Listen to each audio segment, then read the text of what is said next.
जय श्री कृष्णा। हिंदू धर्म में अमावस्या तिथि का एक विशेष महत्व है। हिंदू पंचांग के अनुसार हर महीने के कृष्ण पक्ष की 15वीं तिथि अमावस्या कहलाती है। इस समय हिंदी कैलेंडर के अनुसार भाद्रपद का महीना चल रहा है। ऐसे में भाद्रपद में पड़ने वाली अमावस्या को पिठोरी अमावस्या या कुश ग्रहणी अमावस्या के नाम से भी जाना जाता है। इस दिन व्रत और अन्य पूजन कार्य करने से पितरों की आत्मा को शांति मिलती है। शास्त्रों के अनुसार अमावस्या तिथि के समय स्वामी पितृदेव होते हैं।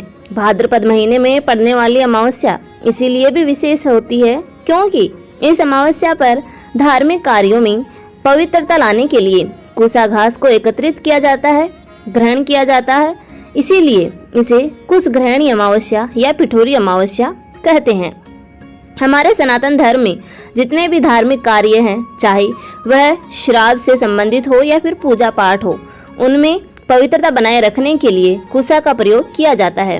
कुशा ग्रहणी अमावस्या पर कुशा प्राप्त करने यानी उखाड़ने के लिए ओम हुम फट स्वाहा मंत्र का उच्चारण करना चाहिए। इस बार भाद्रपद महीने की अमावस्या तिथि सोमवार के दिन पड़ रही है।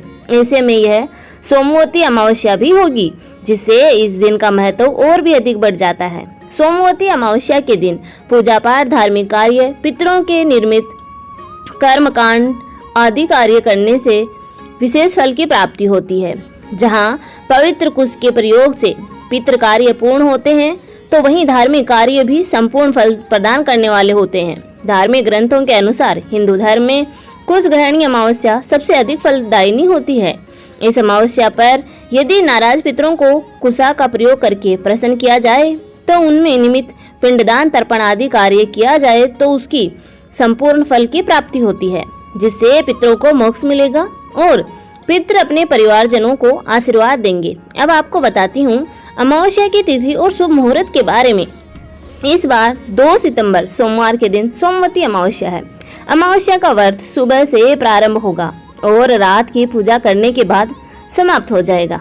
अमावस्या का स्नान, दान और व्रत भी केवल इसी दिन किया जाएगा। इस बार अमावस्या तिथि प्रारंभ होगी 2 सितंबर सोमवार को सुबह 5:02 से और समाप्त होगी 3 सितंबर मंगलवार की सुबह 7:02 पर।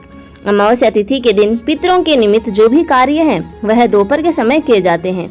इस बार अमावस्या तिथि पर शिव और साध योग का निर्माण हो रहा है, जो कि बहुत ही शुभ फलदायी योग है।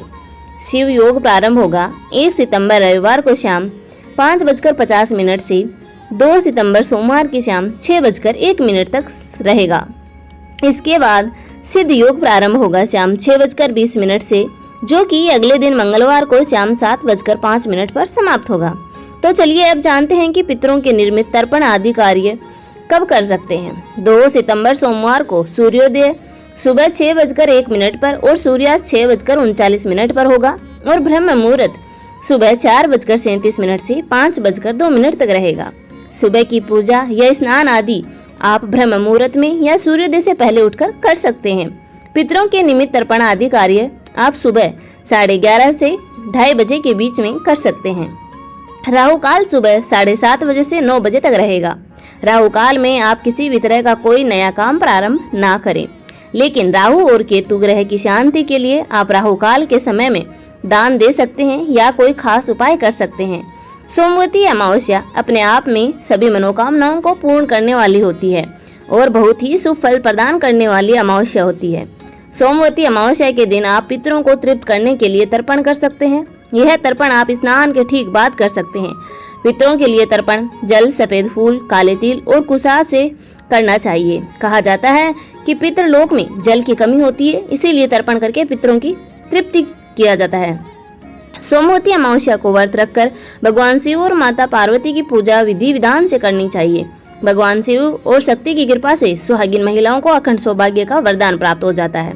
पूजा के समय माता पार्वती को श्रृंगार की सामग्री अर्पित करनी चाहिए। इसके अलावा इस दिन स्नान और दान करने से पुण्य मिलता है और पाप कट जाते हैं और सभी दुख दूर हो जाते हैं। अमावस्या तिथि पर पितर धरती पर आते हैं ताकि उनकी संतानें उनको तृप्त कर सकें। इस दिन पीपल और तुलसी की पूजा करने से सभी शुभ फलों की प्राप्ति होती है, साथ ही सभी मनोकामनाएं पूर्ण होती है, बिगड़े काम बन जाते हैं। इस दिन अपनी सामर्थ्य के अनुसार अन्न, धन, दक्षिणा, गुड़, शहद या हल्दी का दान करना चाहिए और तामसिक चीज़ों के सेवन से बचना चाहिए। यह थी आज की वीडियो। उम्मीद है आपको जानकारी पसंद आई होगी। अच्छी लगी हो तो वीडियो को लाइक जरूर करें और कमेंट में जय श्री कृष्णा लिखना ना भूलें। धन्यवाद।